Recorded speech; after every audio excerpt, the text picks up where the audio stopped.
جی السلام علیکم سر. وعلیکم السلام۔ سر ایکچولی میرے دو سوال ہیں.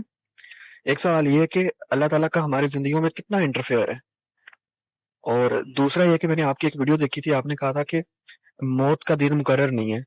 تو اس بات کا کیا مطلب ہے کہ ہم اپنی زندگی کے اسپین کو خود ہی بڑا یا چھوٹا کر سکتے ہیں؟ آپ کے دوسرے سوال میں تو کوئی غلط فہمی ہے۔ موت کا دن انسانوں کے لیے بھی مقرر ہے اور قوموں کے لیے بھی مقرر ہے۔ میں نے جو بات کہی تھی وہ یہ تھی کہ مقرر ہونے کا مطلب کیا ہے۔ کیا ایسے مقرر ہے کہ ستمبر کی 2 تاریخ؟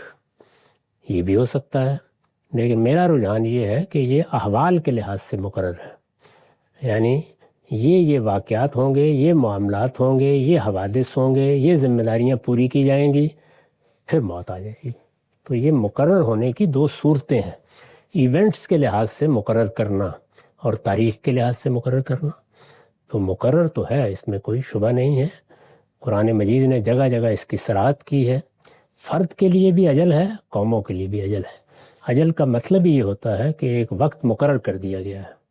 یہ ایسے ہی ہے جیسے مثلاً قریش کے بارے میں اللہ تعالیٰ نے فرمایا ہے کہ جس طرح پہلی قوموں کی اجل مقرر تھی، تمہارے لیے بھی طے ہے، لیکن وہ اجل کب آئے گی؟ تو اس میں دیکھیے ہر جگہ امکانات کی صورت میں اسے بیان کیا ہے، یا یہ ہوگا یا یہ ہوگا۔ تو اس کو میں نے متعین طور پر تو نہیں بتایا تھا، البتہ اصول میں واضح کرنے کی صحیح کی تھی۔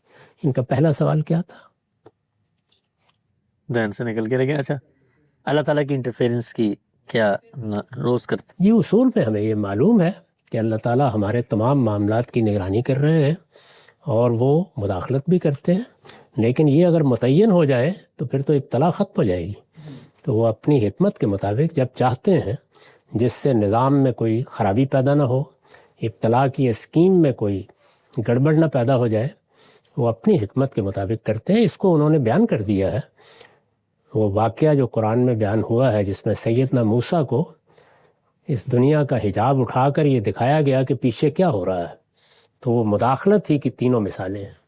تو مداخلت تو ہو رہی ہے، لیکن وہ اپنے طریقے ہی سے کرتے ہیں، وہ میری یا آپ کی خواہش پر نہیں کریں گے۔ ٹھیک، ہم سب یہ جو آپ کا رجحان ہے کہ دوسرا معاملہ ہوتا ہے ایونٹس کے لحاظ سے، اس رجحان کی کیا وجہ ہے؟ یعنی اس میں جو اللہ تعالیٰ نے ارادے اختیار کی آزادی دی ہوئی ہے وہ اس سے ریلیٹڈ ہو جاتی ہے موت، یعنی اگر وہ یہ ایونٹس کرے گا تو اس کے نتیجے میں اللہ تعالیٰ پھر، یعنی وہ کیا وجہ کیا ہے اس رجحان؟ جی اسی طرح کے کچھ قرائن ہیں جن کا تعلق وجودی حقائق سے ہے، اور کچھ چیزیں جو قرآن مجید میں قوموں سے متعلق جب اللہ نے اجل کی وضاحت کی ہے تو اس سے معلوم ہوتی ہیں۔